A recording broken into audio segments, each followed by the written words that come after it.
Hello বন্ধুরা, সবাই কেমন আছেন? আশা করি ভালো আছেন, আমিও ভালো আছি। আজকে আপনাদের সামনে একদমই নতুন একটা ফল নিয়ে হাজির হয়েছি। কি বেল ভাবছেন তো? আমিও প্রথম দেখে বেলের মতোই ভেবেছিলাম। উপরটা বেলের মতো হলেও ভিতরটা কিন্তু অন্যরকম।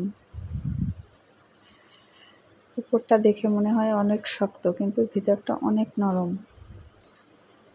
আমার কাছে ফলটা একদমই নতুন। আগে দেখেছি কিন্তু খাওয়া হয়নি।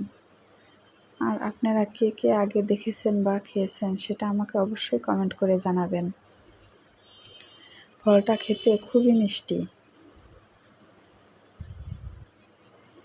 দেখতেও সুন্দর, খেতেও সুন্দর। আর আমার ভিডিওটা যদি আপনাদের ভালো লেগে থাকে তাহলে অবশ্যই লাইক, কমেন্ট, শেয়ার করে দেবেন। ধন্যবাদ বন্ধুরা, সবাই ভালো থাকবেন।